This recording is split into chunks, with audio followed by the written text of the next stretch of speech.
Hello, my name is John Marshall. I'm the owner of goGardenNow and Marshall's Farm. Marshall's Farm is a U-pick fruit farm located in southeast Georgia. This is the third in the series of videos teaching how to prune muscadine grapes. Someone recently asked me a question: what's the best time to prune muscadine grapes, or the best season? Well, the best season of the year is to do it in spring. But sometimes if you have a lot of grapes like I do, you can't fit all that work into a short season. So sometimes I begin as early as fall or during the season of Advent, and then continue on as we can and as I have people available to help me. But if you prune in the spring, you need to remember to not to wait until the new vines begin to form. Otherwise you risk knocking off the new growth while you're trying to do some pruning. These are some real old vines that have been recently uncovered. These vines are over 50 years old, and they've already had a little bit of pruning done on them, but you can see that they're quite a tangle. What I'm going to demonstrate today is how to renovate a very old vine so that it will become productive. You'll remember from our previous videos that the idea is to have a single trunk, as we have here, that comes up to a trellis wire, a single trellis wire, and then at that point you have two lateral arms that go off on either direction of the trellis wire. Now this trellis, like I said, this trellis wire is 50 years old. It's as old as these grapevines.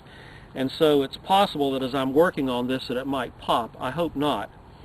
I've already done a little bit of work on this vine. You see that I pruned some of the growth back considerably to only a few inches.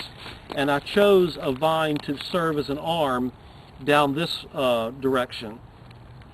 Now if you'll look closely here, you'll see that there are quite a few vines in here, several that could serve as arms, and some of them that come quite low to the ground. So I'm going to choose a vine to serve as a single lateral arm. There's a vine back here that is not close enough to the wire. It's a little bit distant, so I'm going to prune that one off with some loppers.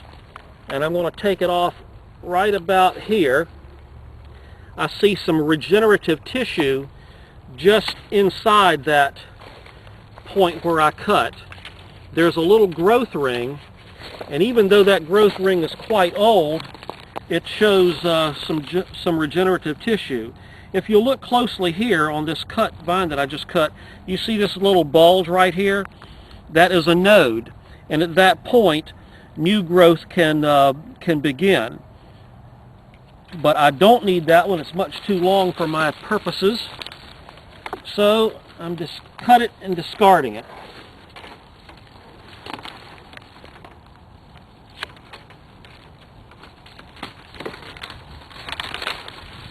Okay, now as I look over here, I have some other vines going down this direction.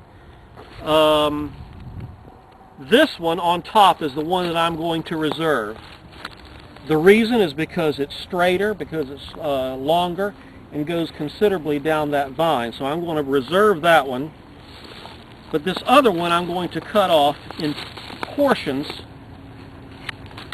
so that I be a little bit easier to handle.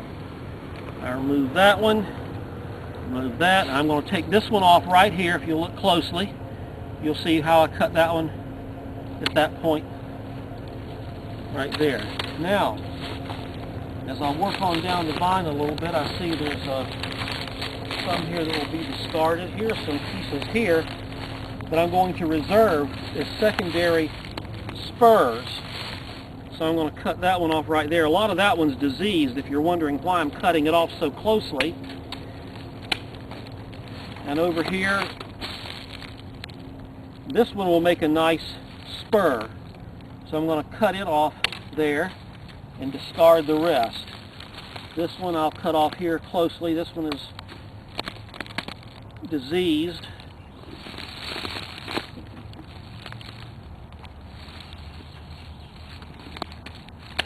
comes off there. In fact, as I'm looking here at this piece of vine, I'm noticing some splitting in this arm from this point onward to your right, my left. So I'm going to remove that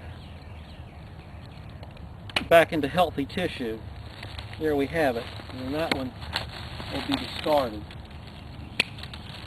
Now, it's unlikely that this vine is going to produce anything this year.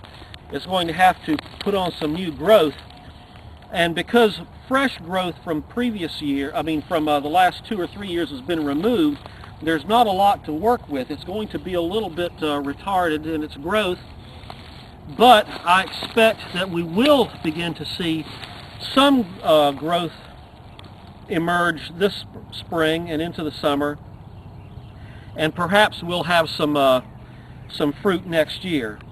But here again, you can look at the age of this tree, of this vine, and see how old it is. See how it's along this trunk, it's become diseased at one time or another and split, and then formed another trunk here, 2 trunks. In fact, there's a third. Now, if you look at this point right here, you see this in my hand? That's another root that has emerged from the vine, and has an aerial root that has gone on down and touched the ground and taken off. So that actually adds to some sustenance for this vine. Well, there you have it. A quick and easy, well, sometimes it's not so easy, way to renovate a very old Muscadine grapevine. Thanks for watching, and I hope to see you again very soon on YouTube.